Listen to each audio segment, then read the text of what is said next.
Il faut vraiment que j'aille me faire couper les cheveux. Bonjour à tous. Aujourd'hui, nous sommes le lundi 15 juin 2026 et nos chers amis Paul Craig Roberts et Stanislav Krapivnik sont avec nous. Bienvenue Stanislav, bienvenue Paul.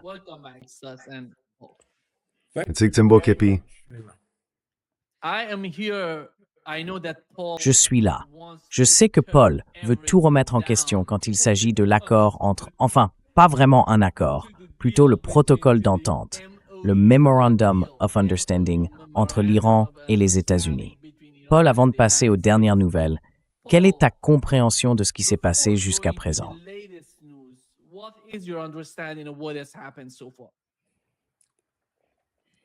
Oh, juste une autre fraude, une autre mascarade.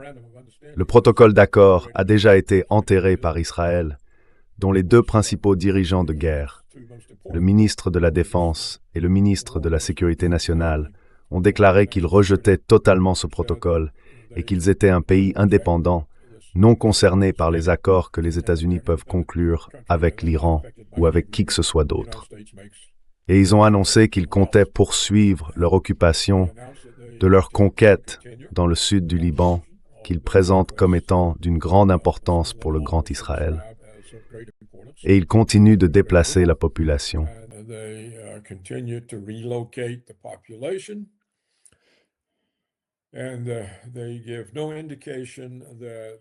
Et rien n'indique qu'ils aient l'intention de freiner leur expansion vers le nord. Comme tous les responsables israéliens importants l'ont affirmé depuis longtemps, aujourd'hui, le Liban fait partie du Grand Israël. Et maintenant que les Israéliens, avec la complicité de Trump et du reste du monde, ont intégré la Palestine à Israël, ils commencent à s'en prendre au Liban. Et bien sûr, ils contrôlent déjà une partie de la Syrie. Ils ont déclaré qu'ils n'avaient aucune intention de se retirer des zones syriennes qu'ils occupent, parce que, selon eux, la Syrie fait aussi partie du Grand Israël. Donc il y a bel et bien un programme en cours. Comme je l'ai déjà souligné dans cette émission, Nima, le seul pays du Moyen-Orient qui a un véritable agenda, c'est Israël.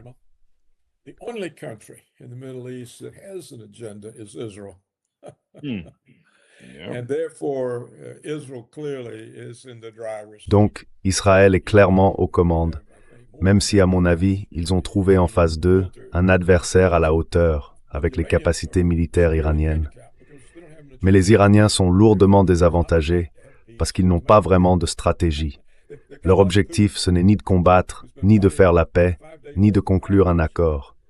Ils ressemblent un peu à Poutine, qui mène une guerre censée durer 5 jours depuis 5 ans. Du coup, il n'y a même plus de protocole d'accord, parce que les Iraniens tenaient absolument à ce que ce texte avec les États-Unis inclue l'arrêt des opérations militaires israéliennes au Liban. Et les Israéliens ont catégoriquement, sans la moindre ambiguïté, refusé de le faire.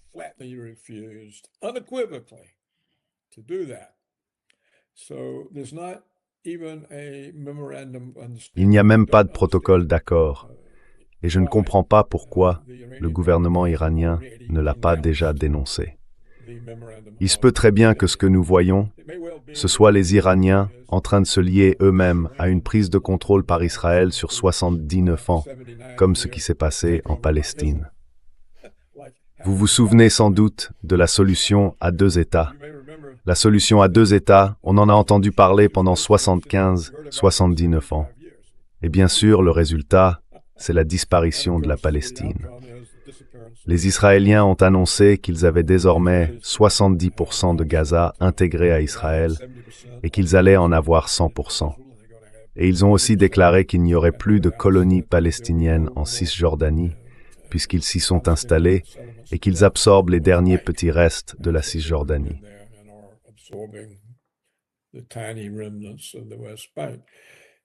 Donc l'agenda israélien est toujours en cours. C'est en cours. Trump ne l'a jamais reconnu. Le reste du monde non plus. Les pays arabes ne l'ont jamais reconnu. Et jusqu'à présent, même pas les Iraniens. Donc c'est la seule feuille de route réellement en vigueur. Tant que c'est la seule, on doit quand même lui accorder un minimum de crédibilité en se disant qu'elle a des chances de réussir.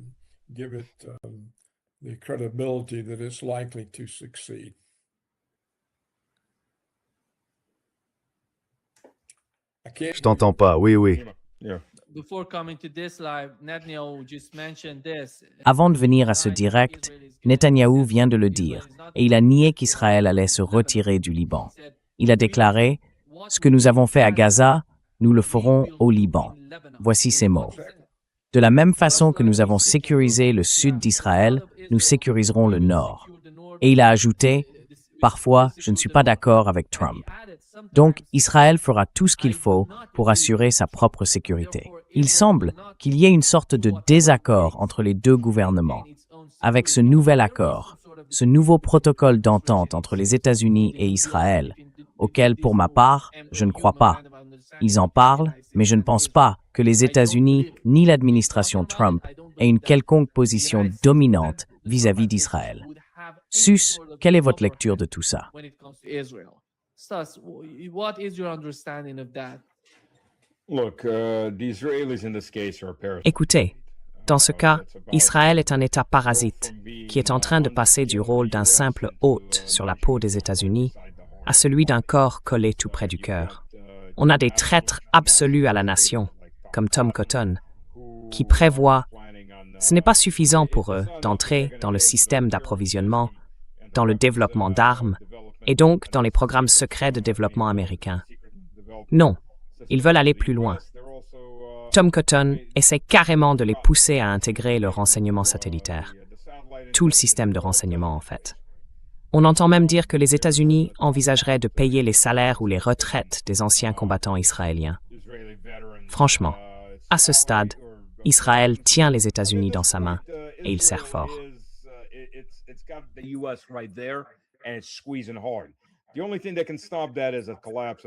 La seule chose qui peut arrêter ça, c'est l'effondrement de l'économie américaine. Et cet effondrement arrive, personne ne l'a empêché. En réalité, Israël ne fait qu'accélérer le processus. Le problème pour les Israéliens, c'est qu'ils ne peuvent pas survivre sans avoir un hôte prêt à saigner et à mourir pour eux. Les Indiens, apparemment, se préparent à devenir le prochain hôte, et je ne comprends absolument pas pourquoi ils feraient ça. Ils n'ont pas d'hérétiques sionistes chrétiens dans leur rang. Ils n'ont pas de dispensationalisme. Ils ont beaucoup de chrétiens, oui, mais surtout des chrétiens orthodoxes, en particulier dans le sud de l'Inde. Plus de 60 millions de personnes, des chrétiens orthodoxes. C'est incompréhensible qu'ils fassent un tel choix.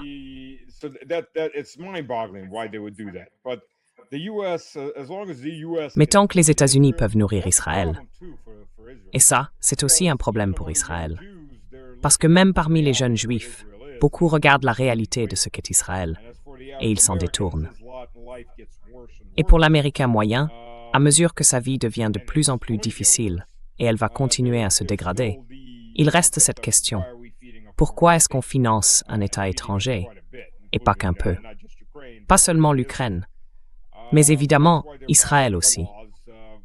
C'est pour ça qu'ils font passer des lois d'un État à l'autre, et même au niveau fédéral, pour interdire toute critique d'Israël en la qualifiant non pas d'antisionisme, mais d'antisémitisme. C'est un peu comme dire que tous les Allemands doivent servir Hitler. Sinon, si on le critique, on est contre tous les Allemands. Ce qui est tout aussi absurde, simplement avec un autre pays.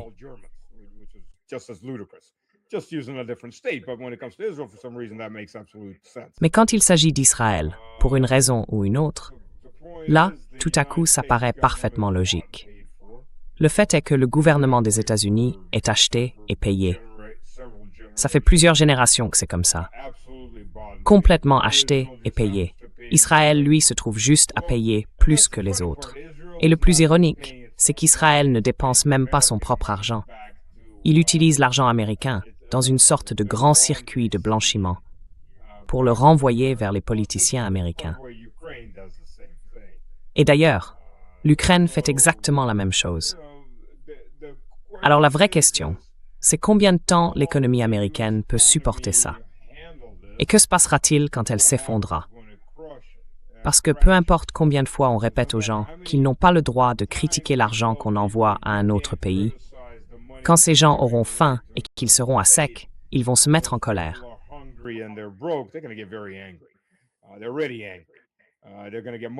Ils sont vraiment en colère. Et ils vont l'être encore plus. Les prix de la nourriture ne cessent d'augmenter. L'inflation n'est pas temporaire. En réalité, elle ne l'est jamais. Les États-Unis continuent d'imprimer de l'argent à tout va. Les taux d'intérêt montent, donc ils vont devoir racheter ou monétiser leurs propres dettes, ce qui va provoquer encore plus d'inflation, et donc faire grimper les taux d'intérêt encore davantage. C'est un cycle de la dette. Alors, que se passe-t-il après ça? Je n'en sais rien. Je ne pense pas qu'Israël puisse survivre seul. Pas dans l'état où il est aujourd'hui. Il faut comprendre quelque chose à propos du mouvement Chabad, de ce qu'on appelle le courant Chabad. Le Chabadisme, pour ceux qui ne connaissent pas, c'est en gros la branche religieuse du sionisme.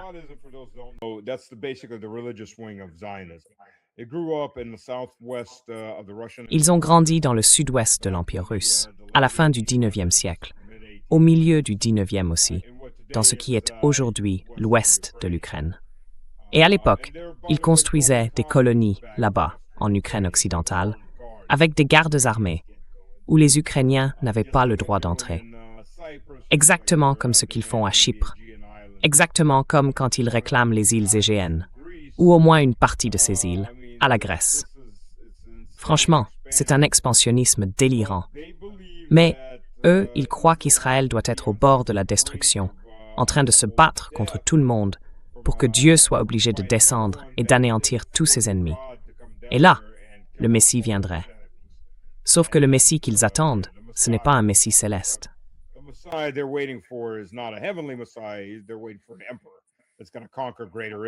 Ils attendent un empereur qui va conquérir le grand Israël pour eux. Et si on regarde certains des plus extrêmes, ils parlent aussi du Grand Khazar, ce qui inclurait tout le Caucase, le sud de la Russie et le centre de l'Ukraine. Quand on voit certaines des cartes qu'ils dessinent, on comprend tout de suite qu'ils ne sont pas ancrés dans la réalité, en tout cas pas dans la nôtre. Mais ce sont ces gens-là qui dirigent ce pays. Ce sont eux qui contrôlent ceux qui se prosternent aux États-Unis.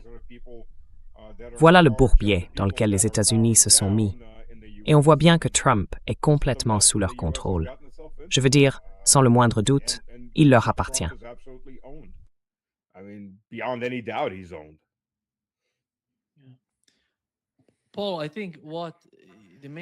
Paul, je pense que le point essentiel dans ce que tu viens de dire, c'est la question de savoir comment Israël se comporterait sans les États-Unis.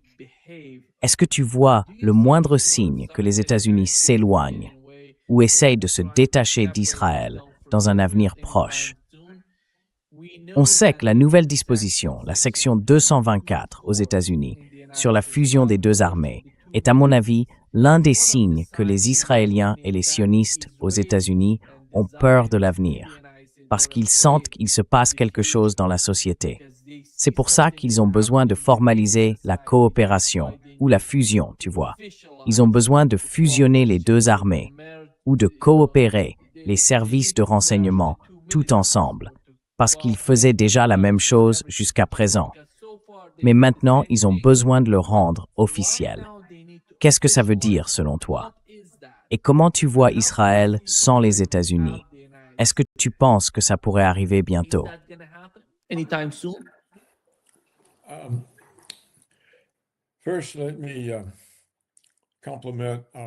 D'abord, je voudrais féliciter notre nouvel ami pour les nombreux points valides qu'il a soulevés.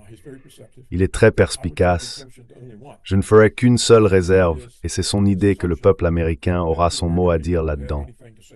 Oui, voilà. Peu importe qu'ils finissent par comprendre. Les Américains sont toujours les derniers à comprendre. Ils n'ont toujours pas compris ce qui s'est passé avec l'assassinat de John F. Kennedy, ou le 11 septembre, ou quoi que ce soit d'autre. Et même s'ils finissent par comprendre, ils restent impuissants, parce que le Congrès des États-Unis, le président et les agences fédérales, eux, y répondent à l'argent.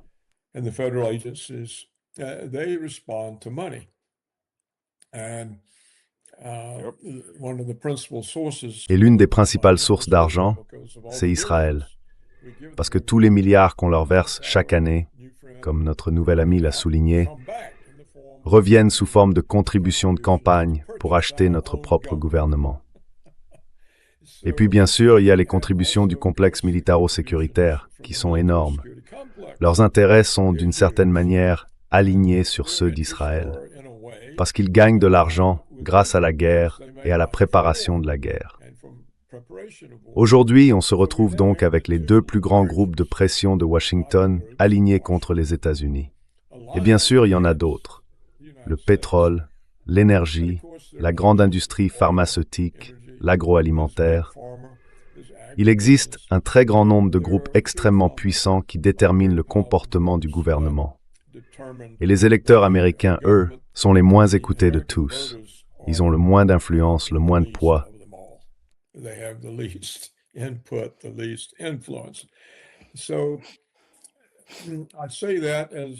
Je dis ça aussi pour aborder la question que vous m'avez posée. Est-ce qu'Israël peut survivre sans les États-Unis? Eh bien, on ne voit aucun signe qu'Israël soit sans les États-Unis.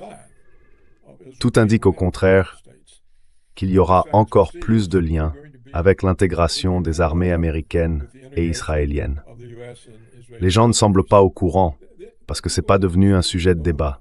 Il n'y a aucune opposition au Congrès, aucune opposition non plus du régime Trump. En fait, tout le monde est pour. Les médias, eux, n'en parleront sans doute pas, parce que ça dérange les mauvais intérêts, ceux d'où vient leur financement. Donc il y a presque un silence total et beaucoup d'ignorance sur le fait que l'armée américaine est sur le point d'être intégrée à celle d'Israël.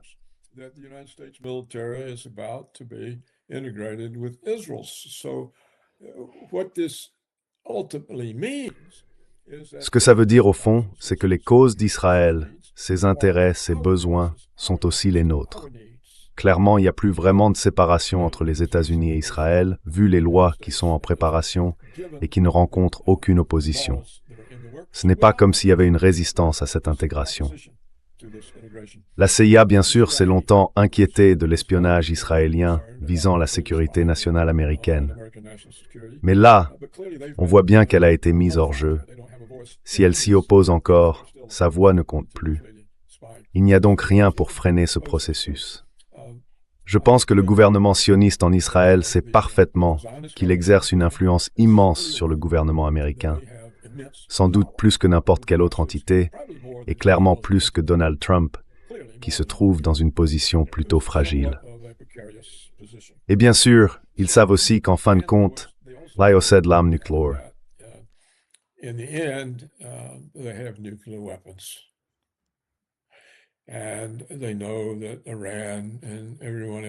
Et ils savent que l'Iran, comme tout le monde d'ailleurs, le sait aussi.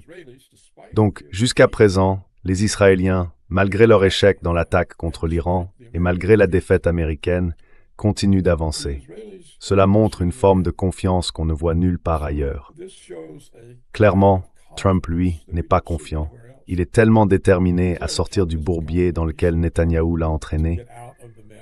Les Iraniens, eux, semblent très optimistes à l'idée d'en sortir. Ils ne veulent pas affronter le fait que leur existence même est incompatible avec le projet du Grand Israël. Ils ne posent même pas la question. Les Iraniens, qui sont pourtant sous attaque, n'ont jamais demandé quelle est cette revendication israélienne sur le Moyen-Orient. Comment peuvent-ils prétendre avoir des droits sur des terres où vivent d'autres pays, d'autres peuples? Personne n'a posé cette question depuis 79 ans, depuis qu'Israël a absorbé la Palestine.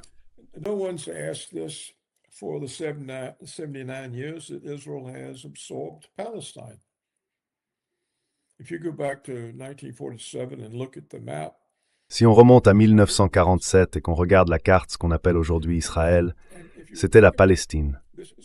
Et si on y réfléchit, ce projet sioniste qui vient de... Comment déjà, oui, c'est lui qui a lancé le sionisme. L'idée de créer un pays pour rappeler la diaspora juive, pour rassembler les gens dispersés à travers le monde dans un même pays. Je crois qu'il est mort en 1904. Donc ce projet a plus d'un siècle, presque un siècle et quart, et il tient toujours. Franchement, qui d'autre a un projet aussi ancien qui continue à tenir un siècle, voire deux? L'incapacité du monde, surtout du monde arabe et du monde occidental, à voir la détermination des sionistes, c'est incompréhensible. Comment peut-on ne pas voir là un projet déterminé qui avance de 2 pas, puis recule d'un?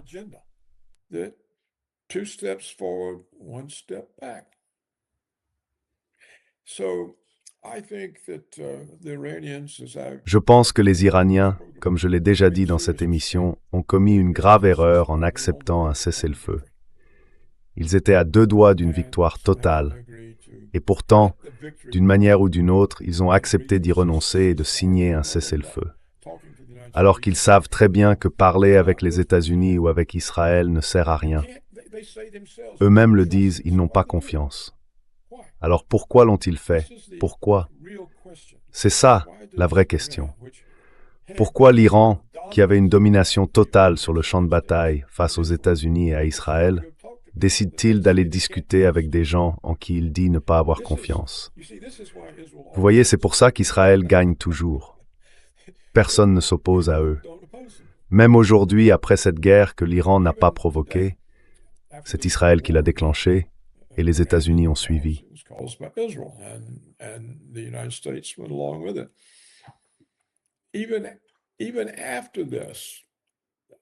Même après tout ça, l'Iran continue à répondre coup pour coup. Du genre, « Ah, si vous nous frappez, on vous frappe en retour. » Mais ça, ce n'est pas la guerre. Dans ce jeu de représailles, il n'y a pas de stratégie pour gagner une guerre. Et les Iraniens n'ont toujours pas compris ça. Alors, oui, je pense qu'Israël peut agir seul. Mais je ne crois pas qu'ils auront besoin de le faire. Parce que, regardez, quand un petit pays étranger a autant de pouvoir qu'il peut influencer les assemblées législatives des États-Unis, même dans des États conservateurs comme le Texas ou la Floride, au point de faire adopter des lois que les gouverneurs signent, disant que si vous critiquez Israël ou participez à un boycott d'Israël, vous ne pouvez pas obtenir de contrat public ni travailler pour l'État. Ça, c'est un pouvoir énorme. Ils peuvent aussi intervenir directement de même les universités qui influencent le processus de discussion pour tester la titularisation.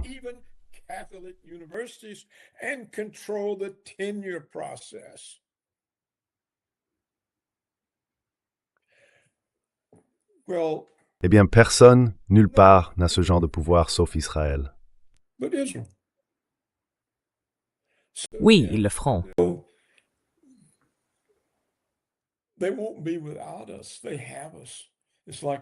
Ils ne seront pas sans nous. Ils nous ont. Comme notre nouvel ami l'a dit, ils nous tiennent à la gorge. Enfin bref, c'est tout ce que j'ai à dire là-dessus. Ouais.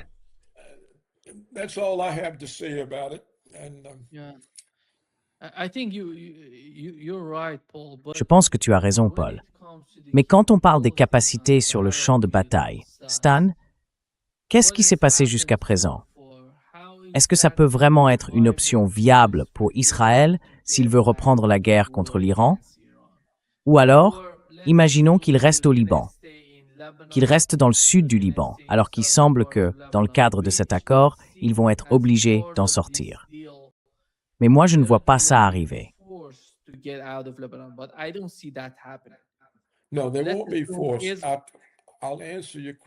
Non, ils ne seront pas forcés. Je vais répondre à votre question. C'est 2 pas en avant, 1 pas en arrière. Ils s'emparent d'un bout de territoire, puis ils s'arrêtent. C'est exactement comme ça qu'ils ont pris la Palestine. On vole un village, tout le monde s'indigne, alors on s'arrête, on attend un moment, et ensuite on prend le suivant, et on recommence le même processus. Donc oui, probablement. Vous voyez, la raison pour laquelle ils veulent écarter l'Iran, c'est que when you play le Hezbollah au Liban et aussi au Yémen. And they supply the Houthis in Yemen. And this is an inconvenience for Israel. But they can live with it long term, as long as they're gradually getting Lebanon. Because Lebanon is part of Greater Israel. Once they get that, they'll then focus on the next. So they can avoid a disastrous war with Iran. And if they have one, they have their nukes. And so I think, on the whole, The Iranians, from what we've seen so far, are not prepared to adopt an agenda that requires the destruction of Israel. And since the Iranians are not prepared to do that, Israel can continue. Oui, c'est incroyable de voir les Arabes. Vous savez, quand Mein Kampf est sorti, beaucoup de gens l'ont lu. Tout le monde disait « c'est le délire d'un fou, personne ne fera jamais ça, blablabla bla, bla. » Y compris beaucoup de gens en Allemagne. En réalité, on lisait le plan de la Seconde Guerre mondiale, un plan coécrit par des entreprises américaines qui en tiraient énormément d'argent. Ne tournons pas autour du pot. Sans Wall Street, il n'y aurait pas eu Hitler. Sans Wall Street, il n'y aurait pas eu Lénine non plus. Mais bon, on va éviter d'aller trop loin sur ce sujet. Mein Kampf, c'était le plan, et personne ne voulait le comprendre ni y croire, jusqu'à ce que tout explose. Et là, tout était là, sous nos yeux.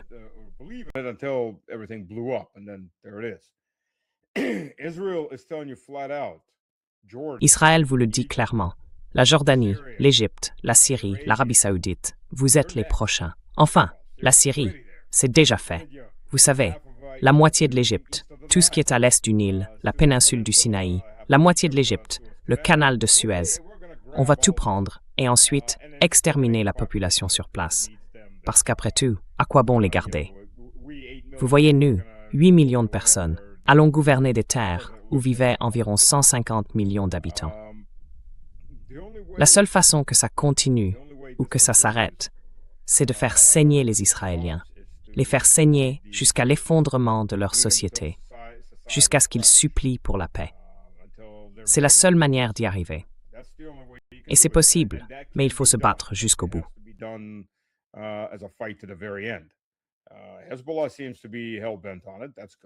Le Hezbollah a l'air décidé à aller jusqu'au bout. Très bien. Maintenant, si seulement les milices chrétiennes au Liban pouvaient enfin se réveiller et se joindre au combat, parce qu'elles aussi sont sur la liste de ceux qu'on veut éliminer. Autrefois, elles étaient alliées.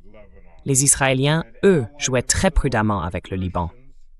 Ils s'étaient alliés aux chrétiens, aux maronites, parfois aux catholiques, parfois aux orthodoxes.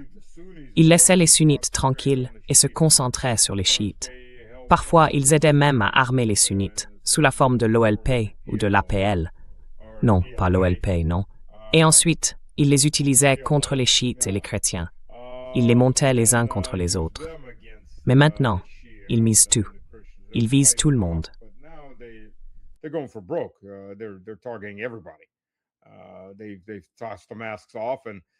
Ils ont fait tomber les masques. Et les chrétiens ne se rendent toujours pas compte que vous n'êtes plus leurs alliés.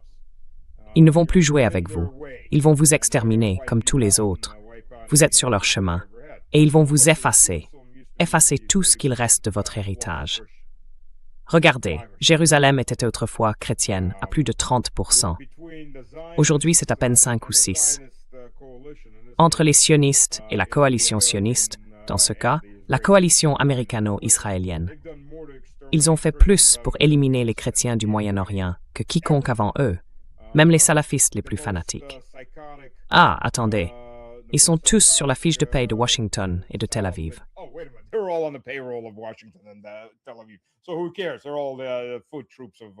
Et alors, qui ça intéresse? Ce sont tous les fantassins des sionistes. Ils ont pratiquement éradiqué le christianisme d'Irak. Ils ont presque fait disparaître le christianisme de Syrie. Et maintenant, ils sont en train d'éliminer le christianisme du Liban. Ils ont très bien réussi à le faire disparaître de Gaza et de la Cisjordanie. Je crois qu'un des derniers villages chrétiens de Cisjordanie est en train de brûler. Les colons mènent des pogroms. Les mêmes qui crient « Oh, on nous a fait des pogroms, nos grands-parents ont souffert », sont aujourd'hui ravis de tuer, de piller, de violer et de brûler des gens vifs dans leur maison, juste pour s'amuser, pardonnez-moi l'expression. C'est un jeu pour eux. Regardez, ils crient. On va filmer ça.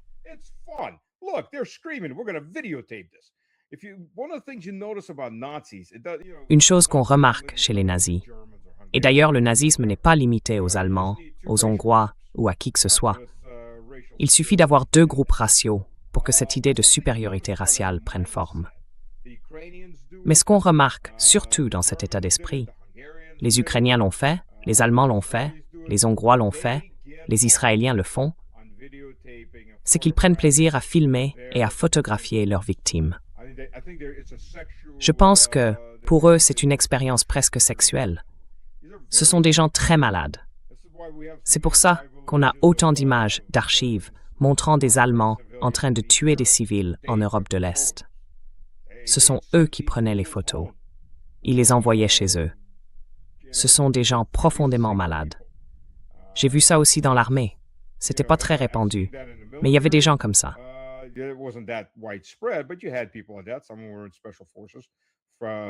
Certains d'entre eux faisaient partie des forces spéciales. Un sergent avec qui j'ai servi m'a raconté qu'à Panama, il avait surpris un des gars en train de se masturber devant les photos ou les permis de conduire de personnes qu'ils avaient tuées à un poste de contrôle, quand une voiture civile avait essayé de forcer le passage. Vous voyez, il y a des gens vraiment malades. Et parfois, c'est tout un pays qui devient malade, comme Israël. Je veux dire, d'où viennent toutes ces photos de gens assassinés? Elles viennent des Israéliens. Ils prennent plaisir à ça. Du genre, « Regarde maman, ce que j'ai fait.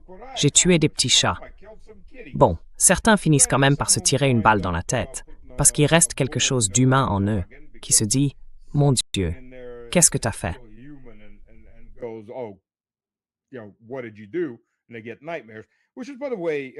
Et ils en font des cauchemars. C'est d'ailleurs pour ça qu'Hitler est passé au meurtre de masse mécanisé. Tuer des gens par balle, c'est bien moins efficace que de construire des camps. Croyez-moi, le problème, c'est qu'à part quelques unités SS, comme les Lettons, les Ukrainiens ou les Croates, la majorité des unités SS, surtout les Allemands, quand ils devaient tirer sur des femmes et des enfants, avaient un taux de suicide très élevé. Parce que j'imagine, regarder un enfant dans les yeux et lui tirer dessus, si on a encore un peu d'humanité enfouie quelque part, ça finit par vous ronger. Alors, les Allemands ont isolé les vrais psychopathes. Ils ont envoyé ces types-là diriger les camps de concentration. Et ensuite, ils ont déplacé les victimes dans un autre endroit. Ça fait baisser pas mal le taux de suicide. Je suis sûr que les Israéliens, maintenant qu'ils peuvent commettre des meurtres officiels dans leurs camps de détention, vont commencer à faire la même chose. Pourquoi pas, à ce stade? Et puis, on sait bien qu'ils peuvent aussi pratiquer le trafic d'organes. Quand on pend quelqu'un, on ne le tue pas forcément sur le coup. On l'étrangle juste assez pour qu'il perde connaissance, parce que les organes doivent toujours venir d'un corps vivant, pas d'un corps mort. Et à Tel Aviv, il y a un commerce très actif d'organes, tout comme en Ukraine. Donc, on parle ici de régimes très malades, peuplés de gens très malades. Si ce n'était qu'un régime malade, il n'irait pas bien loin. Le vrai problème, c'est que la société elle-même est malade.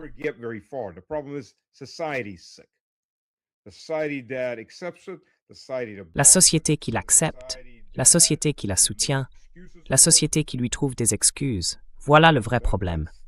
C'est une forme de psychose collective. Et la seule façon d'en sortir, c'est de briser à la fois le gouvernement et le peuple. Regardez, les Allemands se sont soudain rendus compte « Oh, mais qu'est-ce qu'on a fait ?» quand l'armée rouge était déjà dans Berlin et que la dernière armée allemande brûlait vive dans les forêts au sud de la ville. Puis, quand Hitler est mort, tout le monde s'est dit « Ah oui, qu'est-ce qu'on a fait ?» À ce moment-là, le national-socialisme a rencontré... Enfin, on aurait aimé qu'il rencontre sa mort, mais apparemment non. Il est ressorti de sa tombe. Et maintenant, on doit encore face à ça. Mais le pire, c'est que tout ça se passe en pleine heure de grande écoute. On ne peut pas dire « Ah, on ne savait pas, c'était dans un camp de concentration perdu dans les montagnes ou caché dans une forêt. » Non, c'est en direct, sous nos yeux. On voit chaque jour des vidéos de massacres de masse, filmées par eux-mêmes, puis mises en ligne sur Internet. C'est encore pire. Pire que pendant la Seconde Guerre mondiale.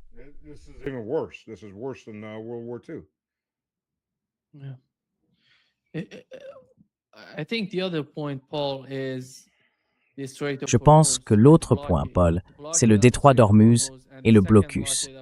Le blocus du détroit d'Ormuz est le second blocus, celui des États-Unis. Jusqu'à présent, ce qu'on a appris aujourd'hui, c'est que le blocus américain est terminé. Il n'en reste plus rien et les navires iraniens entrent et sortent librement.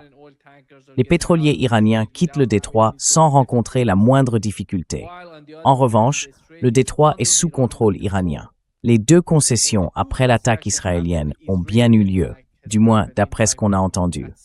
On ne sait pas encore ce qu'il y a dans ce protocole d'accord, parce que ni les Iraniens ni les États-Unis n'ont publié ce document en 14 points. Oui, Paul.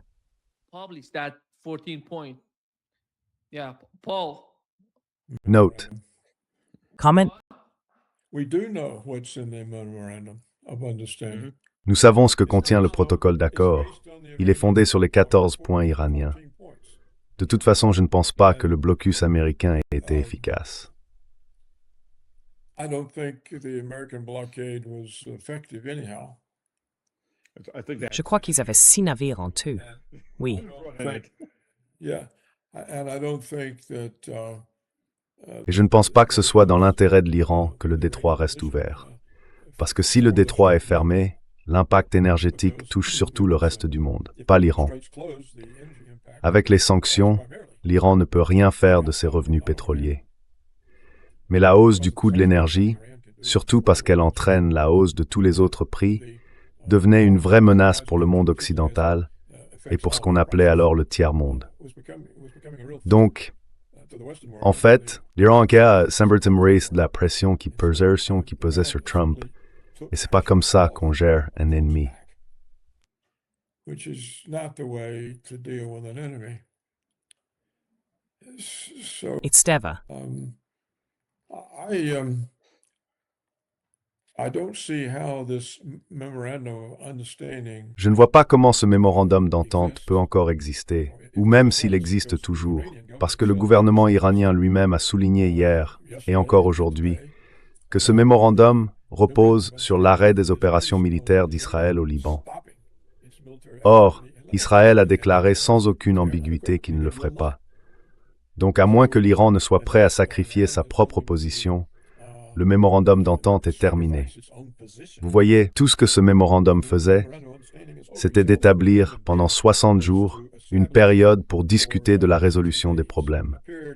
Ce n'était pas un traité de paix, comme l'a dit le ministre palestinien, ou comme Trump l'a affirmé, ou comme l'a répété la presse occidentale, totalement ignorante.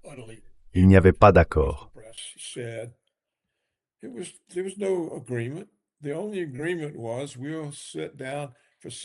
Le seul accord, c'était qu'on allait s'asseoir pendant 60 jours pour discuter de la manière de résoudre ce problème. C'est tout ce que disait le mémorandum. Et pour que l'Iran accepte cela, Israël devait arrêter son agression contre le Liban. Donc, il n'y a aucune raison d'y voir autre chose. On ne devrait même pas en parler, parce que tant que l'Iran ne capitule pas, il n'y a pas de mémorandum. Et donc, aucune discussion de paix possible. Et ces discussions de paix ne sont certainement pas dans l'intérêt de l'Iran. Tout ce qu'elles font, c'est sauver Israël à un moment où il est vulnérable. C'est tout. Qu'est-ce qui ne va pas avec le gouvernement iranien pour qu'il veuille sauver un ennemi déterminé à le détruire? Ça montre qu'ils n'ont aucune idée de ce à quoi ils sont réellement confrontés.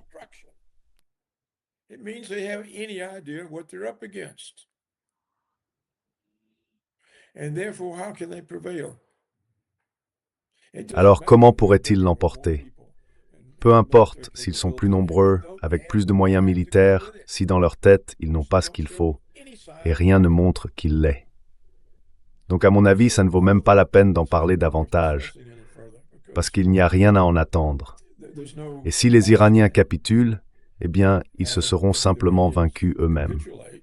Et s'ils ne capitulent pas, alors toute cette affaire est terminée, au moins pour l'instant. Inutile donc de continuer à spéculer là-dessus. Parlons d'autre chose. Je propose qu'on change un peu de sujet et qu'on regarde ce qui se passe en Ukraine. Il y a eu une attaque sur Kiev tout récemment, 60 missiles, si je ne me trompe pas, accompagnés de drones qui se dirigeaient vers l'Ukraine et ont touché certaines zones de la capitale. C'est une nouvelle forme d'escalade. Est-ce vraiment une nouvelle escalade? Est-ce un nouveau type de manœuvre de la part de la Russie? Et comment la Russie perçoit-elle la situation en ce moment? Comment la Russie voit-elle les choses aujourd'hui?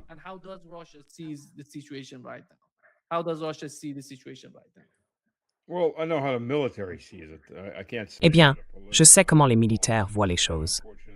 Je ne peux pas dire comment les politiciens les voient. Malheureusement, Vladimir Vladimirovitch ne m'a toujours pas invité à un petit déjeuner, un déjeuner ou un dîner de planification.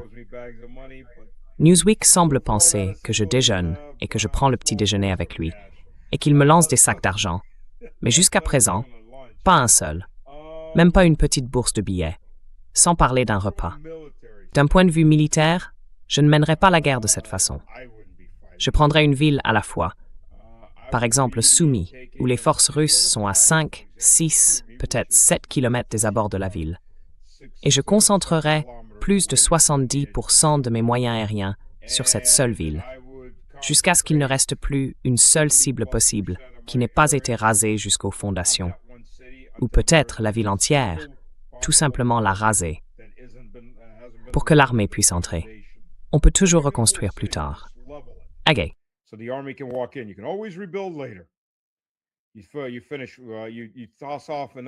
Tu envoies encore 30% d'attaques un peu partout dans le pays pour gêner les déplacements, la logistique et tout le reste. Tu te concentres sur une seule ville pendant une semaine jusqu'à ce qu'il ne reste plus rien d'utilisable par l'ennemi.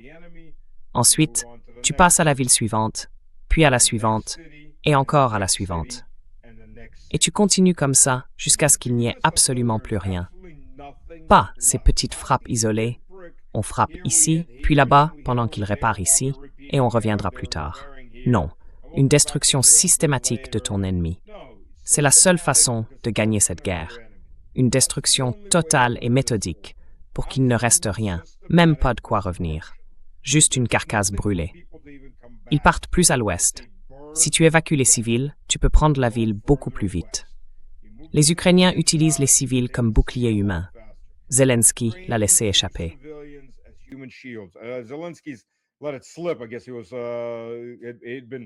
Je suppose qu'il avait un peu trop abusé de la poudre colombienne et que ça lui a échappé. Ah, vous savez, si on fait partir les civils, les Russes avancent beaucoup plus vite. Oui, parce qu'ils utilisent les civils comme boucliers humains. Il faut créer, à l'avance, des conditions telles que plus personne ne puisse vivre dans cette ville. Qu'elle soit invivable. Plus d'eau, plus d'électricité, plus d'assainissement. Rien ne fonctionne. C'est une carcasse brûlée de ville. Les gens partent et ensuite on la prend. C'est une approche militaire systématique. Écoutez, si la Russie voulait faire du bombardement massif, elle pourrait le faire, mais elle n'est pas autorisée à le faire militairement. C'est une décision politique. Je ne peux pas remettre en question une décision politique. Je n'ai pas les informations pour ça, et je ne suis pas en position de le faire.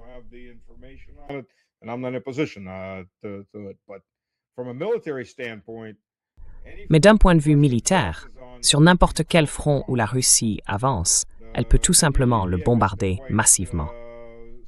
Les cygnes blancs peuvent décoller. On en envoie une escadrille et plusieurs kilomètres carrés de terrain se transforment en un paysage lunaire. Ensuite, on recommence sur la zone suivante, puis encore sur la suivante. C'est comme ça qu'on nettoie complètement les zones devant soi. Il suffit de concentrer la puissance aérienne et l'infanterie peut ensuite avancer beaucoup plus facilement. Mais ce n'est pas fait comme ça. C'est une décision politique. C'est exactement pour ça que les ponts sur le Dnipro sont toujours debout. D'un point de vue militaire, ces ponts auraient dû être détruits dès l'été 2022, quand il était clair que les négociations avaient échoué.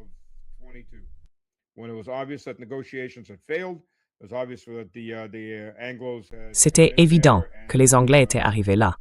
Et tu vois, face à Boris Johnson, qui a gagné $1 million avec ce voyage en servant Biden, ils sont venus, ils ont fait capoter les négociations. Très bien. C'est à ce moment-là qu'on comprend qu'on est dans une guerre longue. Mobilisation immédiate, coupure immédiate de toute la logistique. Les ponts sont toujours là. L'excuse de certains politiciens, c'est « Ah mais, ils sont plus difficiles à faire sauter parce qu'ils ont été construits à l'époque soviétique. » D'accord, très bien. Ils sont durs à faire sauter. Ils ont été conçus pour résister à une frappe nucléaire. Parfait. Mais on peut quand même les raser. Tout ce qui a été construit peut être détruit. C'est juste une question de quantité d'explosifs.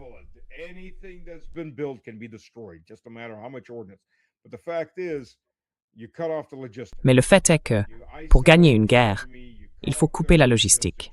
Il faut isoler l'ennemi, couper ses lignes d'approvisionnement, ses chaînes de ravitaillement. C'est comme ça qu'on gagne. L'infanterie, au niveau du peloton ou de la compagnie, s'occupe des tactiques. À grande échelle, on détruit la logistique, on détruit l'arrière, on détruit la base de soutien. Et ça, ce n'est pas fait. Espérons que ça le sera. Kiev ne devrait pas recevoir 60 missiles, mais 600 chaque jour, jusqu'à ce qu'il ne reste plus personne, parce que tout le monde aurait fui. Faites sauter le barrage, inondez la ville. Vous pouvez submerger la moitié de la ville, forcer les gens à partir. Tant qu'ils organisent des fêtes de rue et des festivals, pour eux, ce n'est pas la guerre.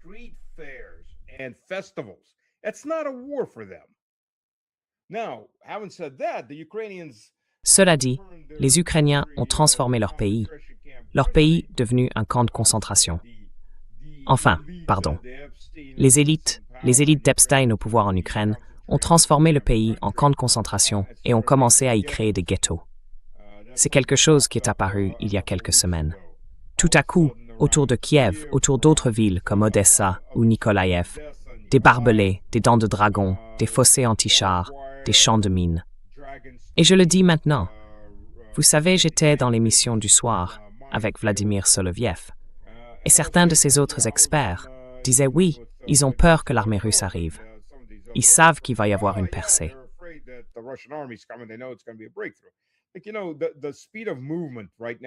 Vous savez, à la vitesse où les choses avancent aujourd'hui, tant qu'on n'aura pas d'armes à effet de zone, comme des impulsions électromagnétiques issues du rayonnement micro-ondes, les Chinois sont plus avancés que tout le monde là-dessus. Tant qu'on n'aura pas ce genre d'armes de suppression de zone contre les drones, la progression restera lente. Assez lente pour que l'adversaire ait le temps de se préparer. La raison pour laquelle ils installent ces positions dites « défensives », entre guillemets, c'est que l'Ukraine ressemble à un camp de concentration, mais un camp immense. Ils ont vidé les villages et les petites villes de leurs hommes. Et maintenant, ils s'attaquent aux grands réservoirs humains. Kiev, dont la population a augmenté parce que des hommes fuyaient de partout en Ukraine, se cachaient, achetaient ou louaient des appartements, se planquaient à Kiev. Sauf qu'à Kiev, on ne collectait pas encore la viande.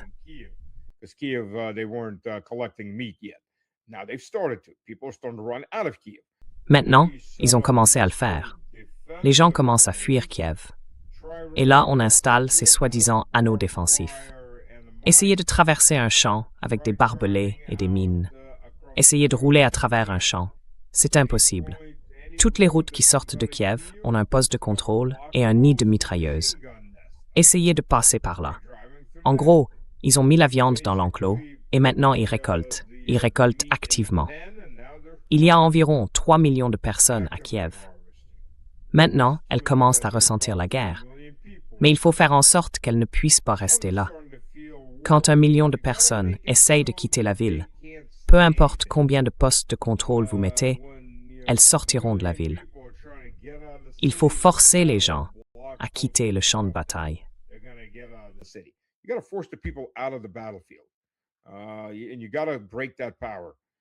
Il faut briser ce pouvoir. Il faut s'en prendre à Zelensky. On peut laisser Zelensky tranquille. C'est un parasite tellement agaçant. On ne veut pas forcément quelqu'un de moins agaçant, mais on peut viser son entourage. L'Ukraine n'est pas dirigée par une idéologie.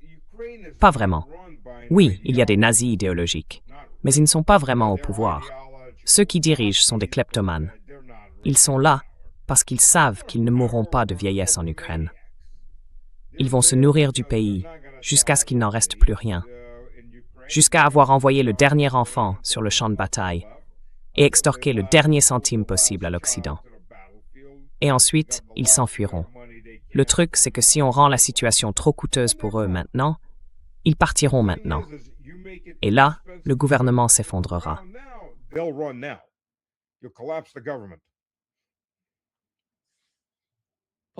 Paul, Paul, on ne t'entendait pas. Vas-y. Là, on t'entend. Vas-y. go ahead. Can you hear me? Yeah, I yeah, was right I was breaking in because Vous m'entendez? we're running out of time. Oui, And, j'intervenais parce que je pense qu'on arrive à la fin. Et je voulais simplement dire que ce qu'on vient d'entendre, c'est la manière dont on mènerait une guerre, ou du moins la manière dont on la mènerait avant l'ère des drones. Mais Poutine, lui, a décidé de ne pas faire la guerre. Il a lancé une opération militaire spéciale, limitée au Donbass. Et ça l'a empêché de mener une vraie guerre. C'était plutôt une sorte d'action de police pour expulser les Ukrainiens des deux républiques indépendantes, Donetsk et Louhansk, que Poutine avait finalement réintégrées à la Russie. Eh bien, c'était une décision stupide, parce qu'on ne peut pas combattre dans une situation où on ne fait rien pour empêcher l'adversaire de poursuivre la guerre. Et si cette petite opération en est maintenant à sa 5e année, c'est parce que l'armée russe a été systématiquement empêchée d'attaquer la capacité de Zelensky et de son gouvernement à continuer le conflit.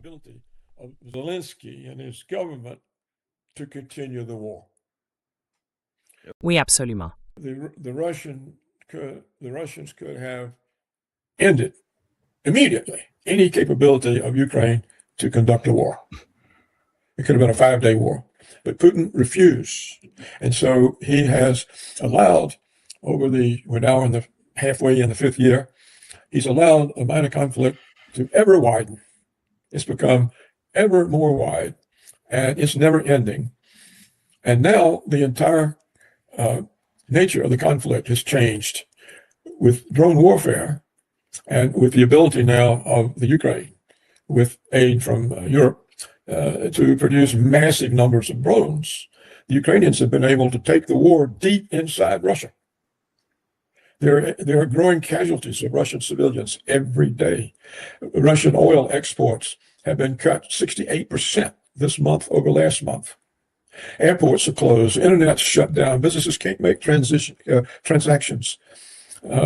It's an amazing disruption of life, and there are increasing numbers of disabled Russians without arms, without legs, without eyes, and the public is seeing it. And so Putin, Et le public le voit. Du coup, Poutine est en train de se saper lui-même auprès de sa propre population parce qu'il a refusé de mener une guerre. Et il refuse toujours. Regardez, qui est ce négociateur? C'est le ministre des Affaires étrangères? Non. Quelqu'un du renseignement militaire non plus. Alors qui est-ce? C'est le représentant des oligarques russes, Kirill Dmitrievitch. C'est lui, le négociateur de Poutine.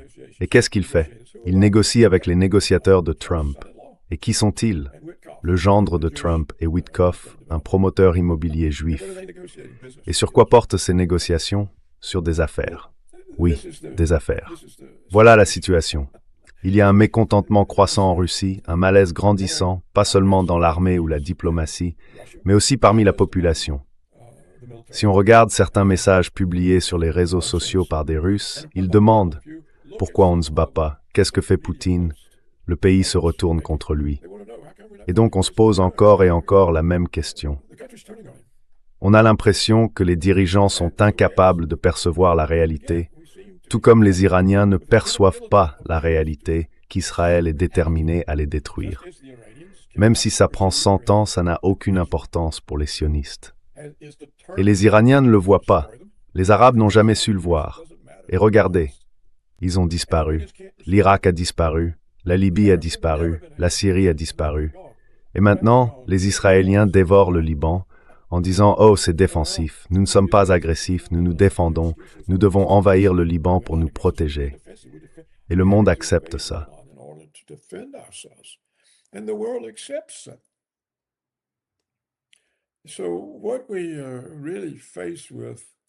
Ce à quoi nous sommes vraiment confrontés, c'est à un déni de réalité de la part de tout le monde, sauf d'Israël.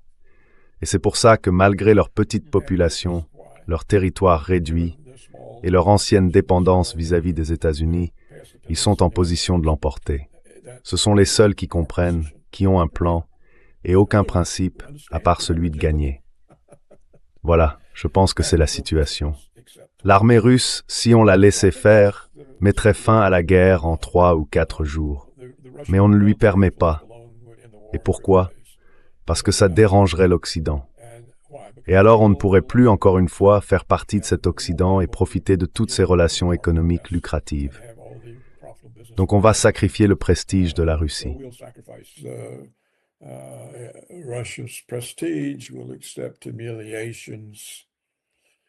Nous accepterons des humiliations pour sauver les intérêts économiques de nos oligarques.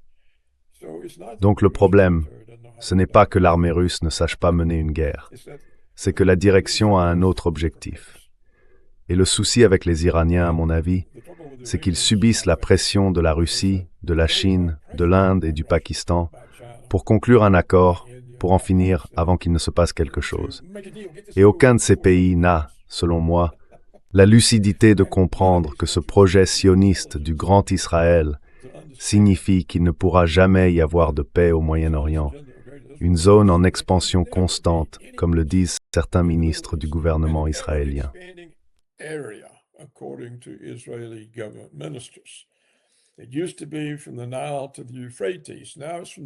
Avant, c'était du Nil à l'Euphrate. Maintenant, c'est du Nil jusqu'au Pakistan.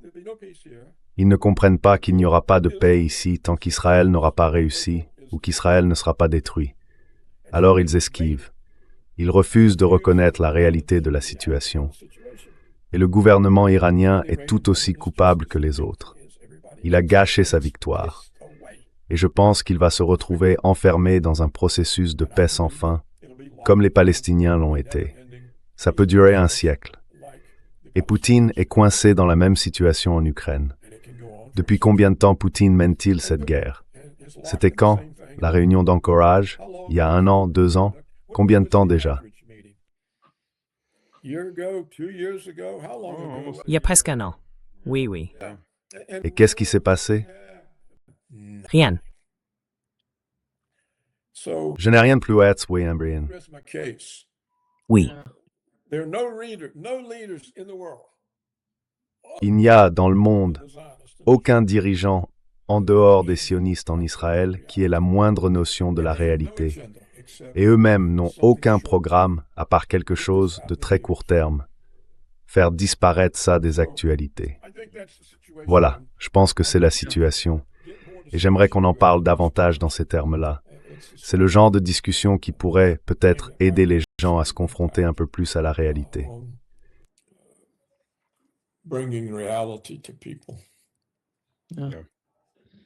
Sas, tu veux ajouter quelque chose avant que je donne la parole aux autres? Non, je ne veux rien dire que je pourrais regretter plus tard. Paul a tout détruit. Non, je parle pas de ça. C'est ça la réalité d'ailleurs. Je pense vraiment que c'est la réalité. Il parle de la réalité. Je suis toujours un officier, et c'est toujours ma patrie. Et je vais simplement dire ceci. Il existe une vieille tradition russe, selon laquelle le soldat et l'officier effacent les erreurs des politiciens avec leur sang. C'est une très ancienne tradition russe, malheureusement. Mais c'est ainsi.